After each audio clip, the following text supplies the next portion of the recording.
नमस्कार मु मनोरमा महांती आईएमडी भुवनेश्वर पूरा ओडिशा राज्य उदर ब्रीफिंग करुच्ची जदि देखा वर्तमान गभीर अवपातटी दक्षिण पूर्व बंगोपसागर रही जोटा कि 920 किलोमीटर दक्षिण दक्षिण पूर्व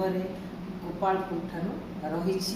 जोटा कि प्राय पश्चिम उत्तर पश्चिम दिग को गति करी दक्षिण पश्चिम एवं संलग्न पश्चिम केंद्रीय बंगोपसागर आगामी 12 घंटा मध्य एक बात्यारे परिणत होबार संभावना रही।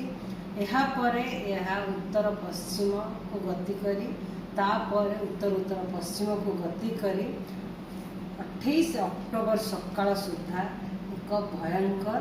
बात्यारे किंबा सीवियर साइक्लोनिक स्टॉर्म रे परिणत होबार संभावना रही। उत्तर उत्तर पश्चिम दिग को आहरी गति कर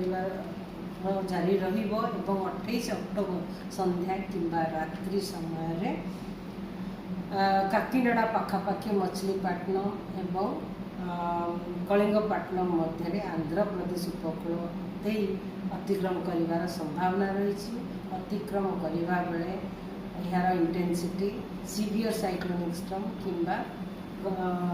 सीवियर साइक्लोनिक स्टॉर्म पवन गति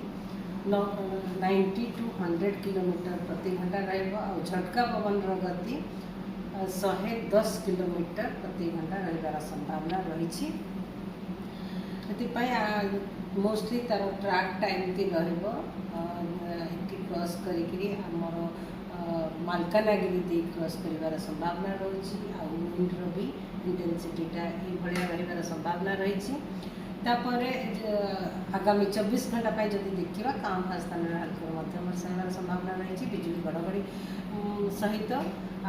काली आम ऑरेंज अलर्ट जारी करा किसी जिला को जोटा कि heavy to very heavy rainfall प्रबल अति प्रबल वर्षा गोटे कि दुईटा स्थान होगार संभावना रही जमीक मालकानगिरी कोरापुट नवरंगपुर कलाहांडी कंधमाल रायगड़ा गंजाम गजपति जिले में सहित प्रबल वर्षा गोटे कि दुईटा स्थान जमीक केन्द्रापड़ा जगतसिंहपुर कटक खोर्धा पुरी नयागढ़ बौद्ध बलांगीर और नुआपड़ा जिले में पवन गति दि जाए 30 ରୁ 40 kilometre per hour gusting to 50 kilometre per hour Ganjam Gajapati और पुरी जिले में। 27 तारीख में जब देखा राज्य 28 तारीख में जब देखा राज्य में अधिकांश स्थान हल्का मध्यम वर्षा रहा सहित प्रबल अति प्रबल